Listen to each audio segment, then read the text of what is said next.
प्रभु के नाम की स्तुति हो। हमारा विषय है यीशु मसीह द्वारा पतरस के इनकार की भविष्यवाणी। मरकुस उसका 14 अध्याय 27 से 31 तक। तब यीशु ने उनसे कहा, तुम सब ठोकर खाओगे, क्योंकि लिखा है, मैं रखवाले को मारूंगा और भेड़ें तितर बितर हो जाएंगी। परंतु मैं अपने जी उठने के बाद तुमसे पहले गलील को जाऊंगा। पतरस ने उससे कहा, यदि सब ठोकर खाएं तो खाएं, पर मैं ठोकर नहीं खाऊंगा। यीशु ने उससे कहा, मैं तुमसे सच कहता हूं कि आज ही इसी रात को मुर्ग के 2 बार बांग देने से पहले तू 3 बार मुझसे मुकर जाएगा। पर उसने और भी जोर देकर कहा, यदि मुझे तेरे साथ मरना भी पड़े तो भी मैं तेरा इनकार कभी ना करूंगा। इसी प्रकार और सब ने भी कहा। हम परमेश्वर के वचन में यहाँ पर देखते हैं कि यीशु मसीह समय से पहले चेलों को अवगत कराते आ रहे हैं। मैंने आपको पहले 3 भविष्यवाणियां पढ़ाई, जिनमें यीशु मसीह ने ऑफिशियली 3 बार अपनी मृत्यु के विषय में भविष्यवाणी की। नंबर 1 मरकुस उसका 8 अध्याय उसका 31 से 33, 9 अध्याय 30 से 32 और मरकुस 10 अध्याय उसका 32 से 34। इन तीनों जगह पर यीशु मसीह ने ऑफिशियली चेलों को बताया कि वो पकड़वाया जाएगा, मारा जाएगा, गाड़ा जाएगा। कौन पकड़वाएंगे? फरीसी और शास्त्री महायाजक यीशु मसीह को पकड़वाएंगे, अन्य जातियों के हाथों में सौंप देंगे और वो उसे क्या करेंगे? मार देंगे। और वो तीसरे दिन मुर्दों में से क्या होगा? चेले इन तीनों भविष्यवाणियों को इग्नोर करते हैं। क्यों इग्नोर करते हैं? क्योंकि चेले नहीं चाहते कि यीशु मसीह पकड़ा जाए, क्योंकि उनका प्लान है कि यीशु मसीह अपनी महिमा में आए, क्योंकि वो यीशु मसीह के पीछे उसको मसीहा जानकर चले हैं। मसीहा बोलने से जो इजराइल को रोमियों की गुलामी से छुड़ाएगा, और इनके लक्ष्यों में है कि ये अच्छे अच्छे पदों पर क्या करेंगे? बैठेंगे। और यीशु मसीह ने भी उनसे कहा है, पढ़िएगा जरा, लूका उसका 22 अध्याय उसका 30 वचन, ताकि तुम मेरे राज्य में मेरी मेज पर खाओ पियो, वरन सिंहासनों पर बैठकर इजराइल के 12 गोत्रों का न्याय करो। तो चेलों के मन में सीधा सिंहासन है। 12 चेले हैं, 12 गोत्रों पर बैठकर राज्य करने के लिए एक लक्ष्य इनके पास, इनके मनों में है। लेकिन बहुत सारी बातें वचन में, जैसे व्यवस्था विवरण 29 में लिखा है कि गुप्त बातें परमेश्वर ही के वश में हैं, और जो प्रकट की गई हैं वो हमारे और हमारे वंश के वश में है। तो जो परमेश्वर ने हमें प्रकट करके दिया भविष्यवाणियों के द्वारा, वचन के द्वारा, वो तो हम समझ सकते हैं, जान सकते हैं, अपने बच्चों को भी, अपने संतानों को भी बता सकते हैं। लेकिन जो परमेश्वर ने हम पर प्रकट ही नहीं किया, उसको कैसे हम समझ लेंगे? तो कलीसिया का भेद पुराने नियम के किसी संत को नहीं दिया गया। मसीह के दुखों का भेद यशायाह को पुराने नियम के कई संतों पर प्रकट किया गया है कि मसीह आएगा तो किस प्रकार दुख उठाएगा। मैंने उसके विषय में 38 भविष्यवाणियां सिखाई हैं यीशु मसीह के दुख उठाने से संबंधित। लेकिन किसी भी पुराने नियम के संत को कलीसिया युग के बारे में कोई जानकारी नहीं है। तो चेलों की जो सीधी नजर है वो 1000 साल के राज्य पर है। जब यीशु मसीह का रूपांतरण हुआ तो पतरस, याकूब और यूहन्ना 3 चेले साथ में थे। तो पतरस वहां क्या कहता है? मरकुस 9 अध्याय उसका 5 वचन, इस पर पतरस ने यीशु से कहा, हे रब्बी, हमारा यहाँ रहना अच्छा है, इसलिए हम 3 मंडप बनाए, एक तेरे लिए, एक मूसा के लिए और एक एलिया के लिए। क्योंकि वह ना जानता था कि क्या उत्तर दे, इसलिए कि वे बहुत डर गए थे। तो यहाँ 5 में क्या लिखा है? हम 3 मंडप बनाए, एक तेरे लिए, एक एलिया के लिए, एक मूसा के लिए। जकरिया में उसके लिए क्या लिखा है? जकरिया 14 अध्याय 16 वचन।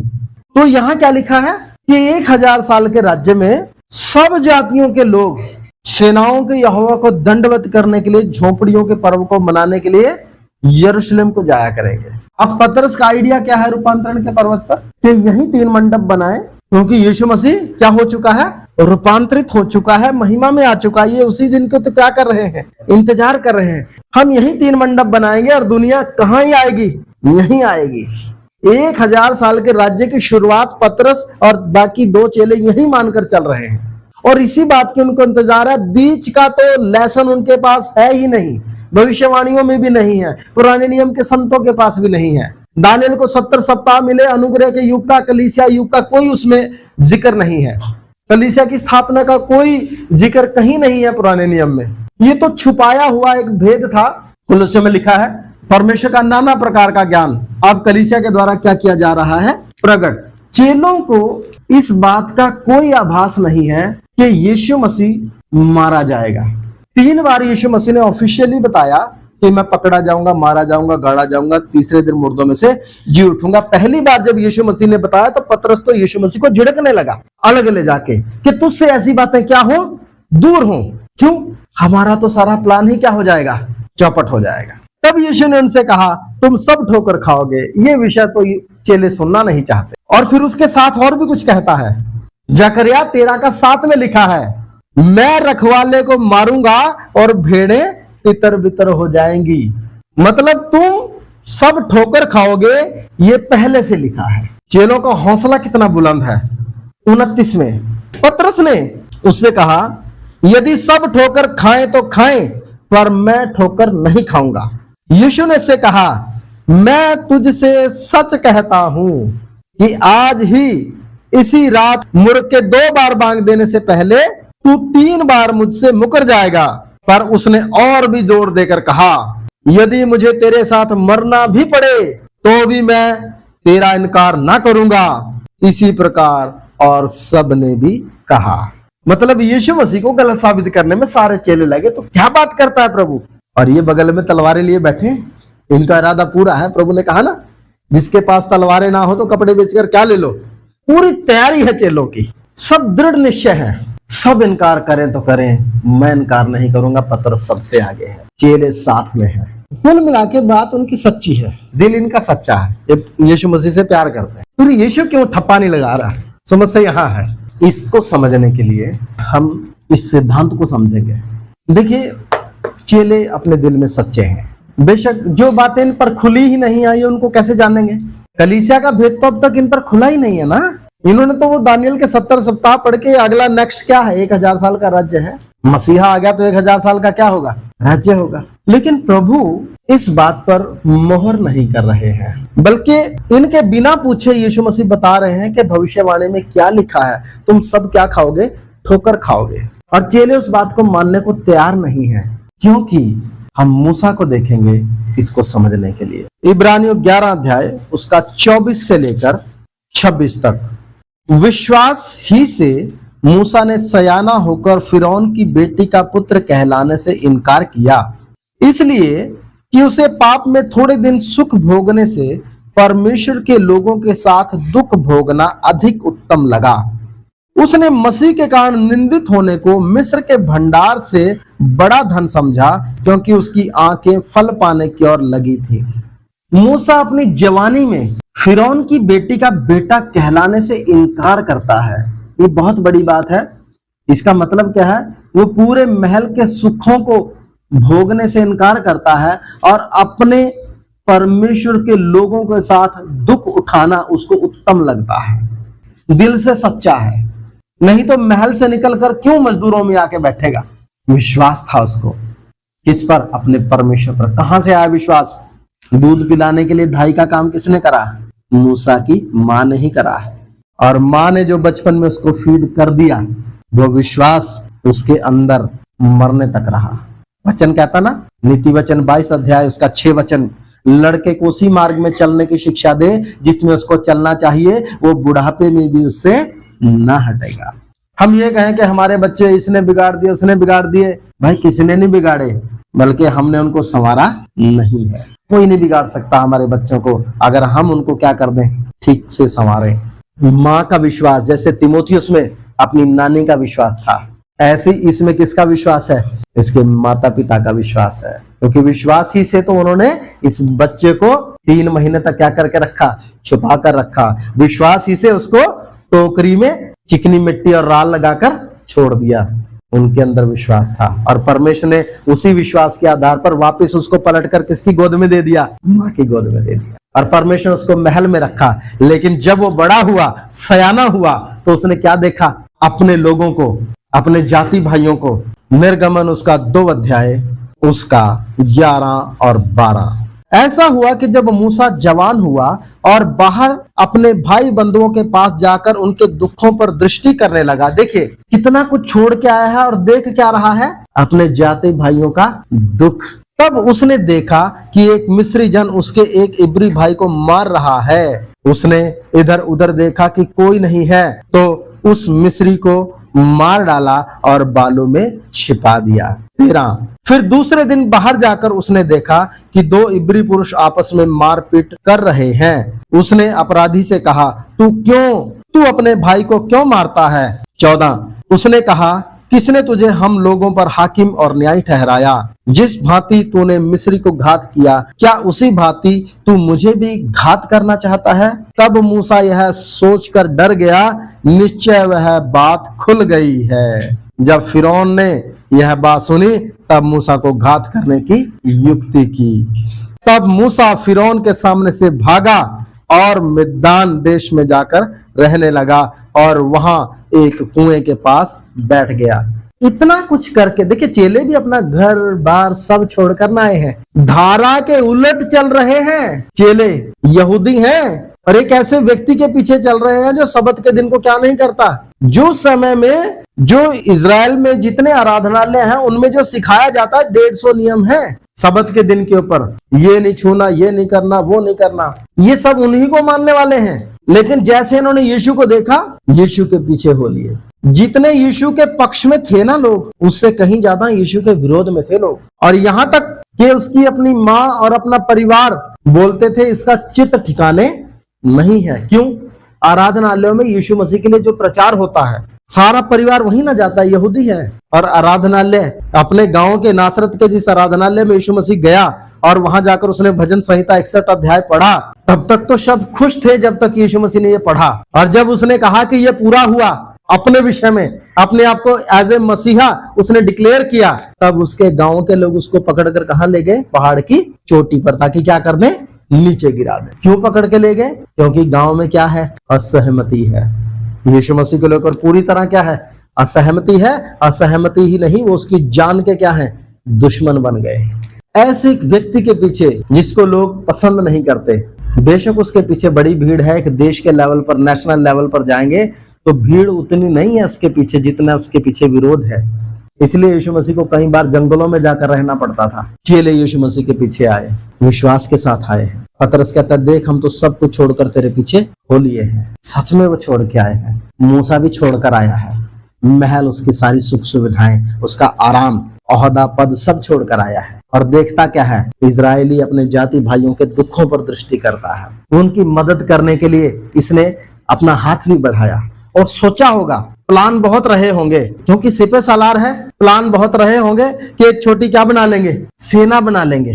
क्या प्लान होगा हमें नहीं पता, लेकिन जो लड़ाका है, जो सिपह सालार है, सेनाध्यक्ष था मूसा, उसने मिस्र के राजा के अंडर रहते हुए बहुत लड़ाइयां लड़ी और लड़ाइयां जीता भी हो, लेकिन उसका कोई प्लान कामयाब हुआ नहीं। अपनी जान बचाकर किधर बैठा है? मिद्यान में। सारी सिपह सालारी निकल गई मूसा की, टर टर करते भेड़ों के पीछे।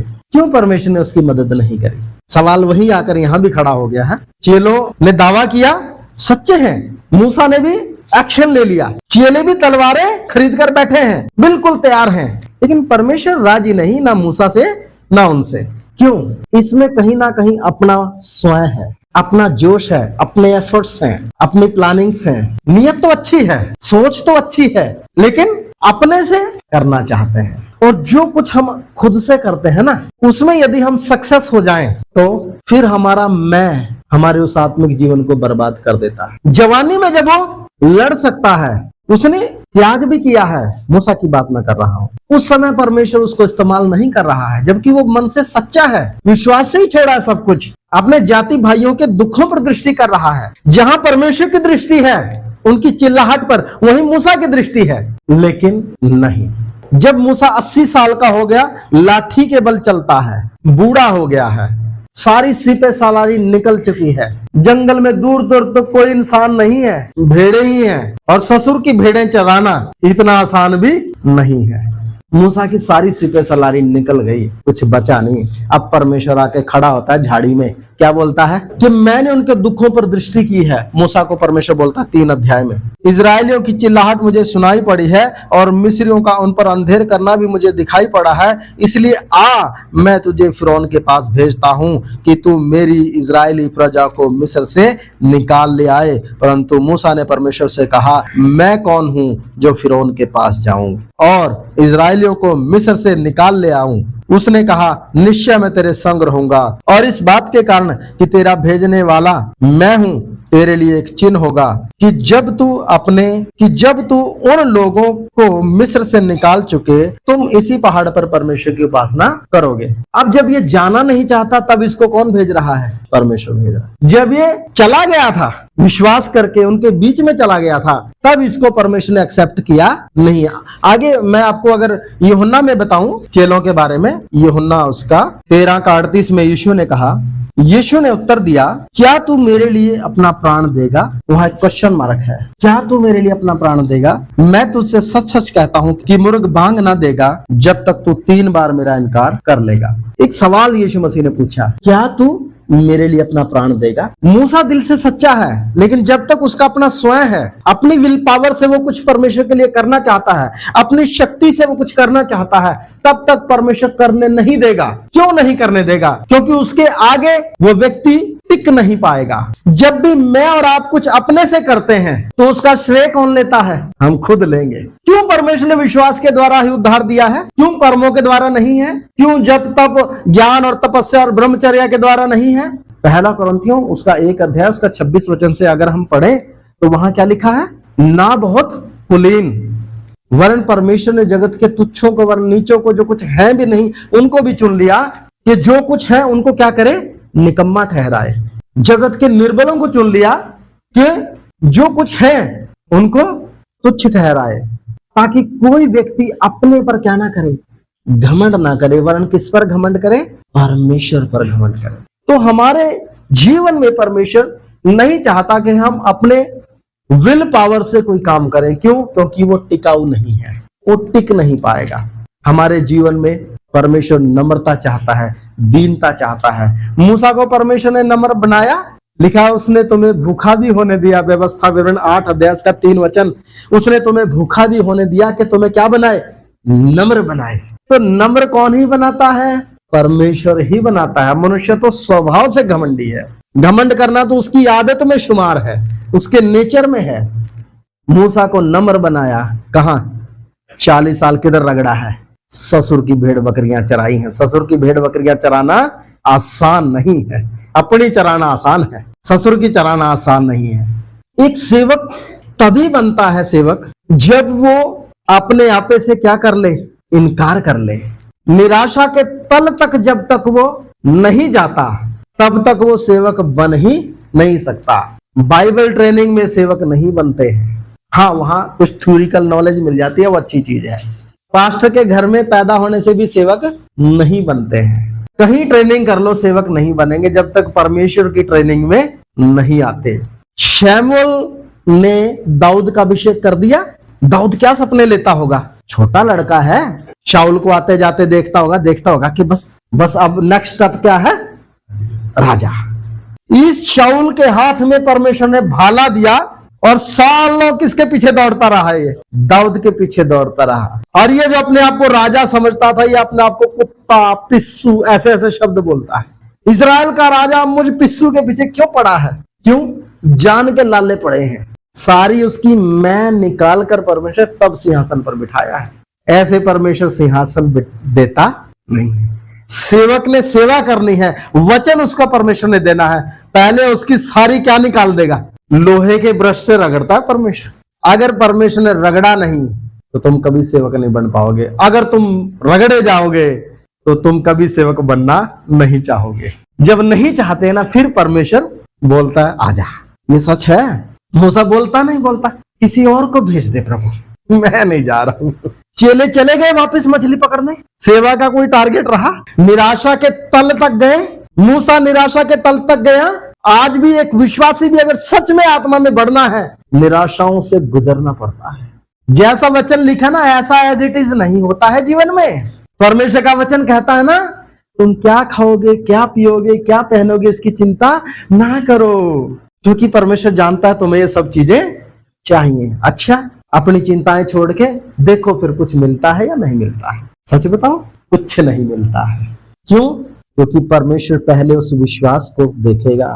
कुछ देने से पहले ना देकर परखेगा। देगा तो जरूर, लेकिन पहले ना देकर परखेगा। जो दिया है वो लेकर भी परखेगा। आशीष से पहले परख है। वापिस आएंगे मरकुस 14 अध्याय उसका 30। यीशु ने उससे कहा, मैं तुझसे सच कहता हूं कि आज ही इसी रात मुर्ग के 2 बार बांग देने से पहले तू 3 बार मुझसे मुकर जाएगा। पर उसने और भी जोर देकर कहा, यदि मुझे तेरे साथ मरना भी पड़े तो भी मैं तेरा इनकार कभी न करूंगा। इसी प्रकार सब ने भी कहा। इनकार किया या नहीं किया? किया। क्यों? तुम अपनी विल पावर से चलोगे तो तुम कभी भी सेवक बन नहीं पाओगे। पौलुस क्या कहता है 2 कुरिन्थियों का 9 अध्याय का 12 वचन में, जब मैं निर्बल होता हूं तभी क्या होता हूं? बलवंत होता हूं। क्योंकि उसने आप कहा है, मेरी सामर्थ्य निर्बलता में क्या होती है? सिद्ध होती है। मेरा अनुग्रह तेरे लिए क्या है? पर्याप्त। तो परमेश्वर चाहते हैं कि हम लोग क्या करें कि इच्छा में दीनता के साथ, नम्रता के साथ, अपनी विल पावर से नहीं बल्कि उसकी आत्मा की सामर्थ्य से चले। और जब हम उसमें रहकर कोई काम करें तो सारा महिमा भी किसको देंगे? उसी को देंगे। क्यों? इस संसार में महिमा हमारे लिए नहीं है। हम इस संसार में अपनी जीवन से परमेश्वर की महिमा करें, तब आने वाले अनंत काल में परमेश्वर अपनी महिमा में से हमें देगा। क्यों? आज महिमा क्यों नहीं देता परमेश्वर? क्योंकि हम अगर आज महिमा के चक्कर में पड़ेंगे तो हम बिगड़ जाएंगे। क्योंकि स्वभाव ही से क्या है? इंसान घमंडी प्राणी है। अगर उसको ऊपर से महिमा मिल जाए तो जो कुछ परमेश्वर हमारे जीवन से काम करता है उसकी महिमा किसको मिले? परमेश्वर को मिले। क्यों? क्योंकि परमेश्वर की ही महिमा के लिए परमेश्वर हमें इस्तेमाल करता है। तो जब हम अपने जीवन से परमेश्वर की महिमा करेंगे तो हम परमेश्वर के ग्रहण योग्य पात्र बनेंगे। ठीक है जी। तो इसलिए पतरस के इनकार की भविष्यवाणी क्यों की गई? ताकि पतरस और बाकी चेले अपने मैं में, अपने स्वयं में टूटकर सच्चे अर्थों में परमेश्वर के सेवक बने। परमेश्वर कभी नहीं चाहता कि हम अपने स्वयं में रहकर कोई काम करें, क्योंकि उससे हम घमंड में गिरेंगे या हम हमेशा के जीवन में हमेशा के लिए बने नहीं रह पाएंगे। आइए प्रार्थना करें।